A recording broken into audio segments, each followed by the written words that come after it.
ওই কিরে মধু রসমালাই কাল লাগবো লইয়া যা। জোর মিয়া তোমার চল আছে, তোমার ভিডিও মেয়ে করলে ভাইরাল হয় না। 1 2 3 4 5 6 7 8 9 10। ওই মধু ভাই এদিকে রসমালাই বিক্রি হইতাছে ভাই, কাল লাগবো আহেন ভাই লইয়া যান ভাই। হায় রে, আমার তরমুজ তো বিক্রি হয় না। আগের বার ভাইরাল ছিলাম, বিক্রি হয়েছে, এখন তো কেউ নিতেই চায় না। তো গাইস দেখতে পাচ্ছেন আপনারা যে বাজারের যে অবস্থা, যেই তরমুজ গিলা উঠছে বাজারে, একটু পরে আপনার দামটা বলবো কত করে, আপনারা সবাই ভিডিওটা দেখতে থাকুন। বাসায় তো বাপ মা সবাই রোজা রাখছে, দেখি একটা তরমুজ নিতে পারিনি। আম্মু তো কইছে তরমুজের কথা, তরমুজের যে দাম নিতে পারমু দেখে যায়।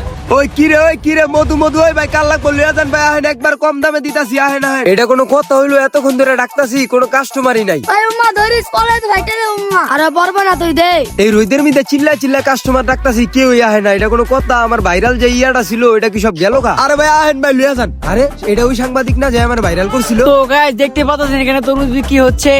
ভাই আমার ভিডিও করেন, আগের বার না আমার ভাইরাল করে দিলেন।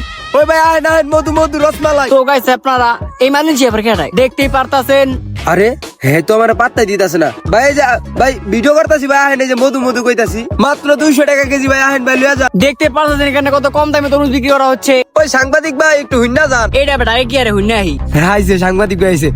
ভাই ভিডিও করেন। কলামিতে ভিডিও। আরে ভাই আমার ভিডিও করেন। ওই যে একবার না আমার ভাইরাল করে দিলেন, মধু কইছিলাম, এইবার করেন, এইবারও ভাইরাল হয়ে যাবো। দূর মেয়া, তোমার ভিডিও করে লাভ আছে? তোমার ভিডিও করলে ভাইরাল হয় না। আগে একটা ভিডিও করছিলাম, ভাইরাল হয়ে গেছিলেন গা। অন্যদিকে আপনার ভিডিও মানে সারে কিন্তু ভাইরাল হন না। তুমি ভাই যে বুদ্ধি ঢোকাও গা। তুমি মেয়ে আগের মতো এমন আছো, তোমার কেউ পাত্তা দেয় না। আমি যে অন্য ভিডিও করে আমার কামে দিব। তো গাই সামনের দিকে আর খুবই কম দামে বিক্রি করা হচ্ছে, এখন আপনাদের ওইগুলো দেখাই।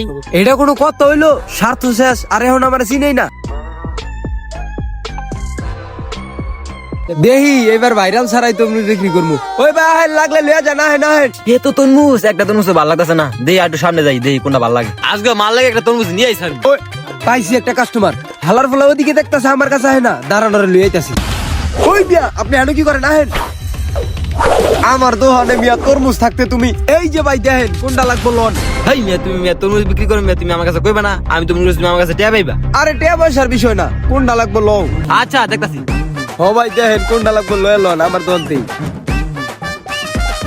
এটার পিস কত ভাই?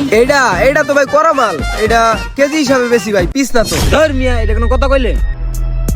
আপনি কেজি হিসাবে তরমুজ দিতেছেন মিয়া? কেন আপনি কি কেজি হিসাবে কিনবেন না? হর মিয়া, আপনি হালাল ব্যবসা হারামের মতো ব্যস্ত আছেন কেন ভাই?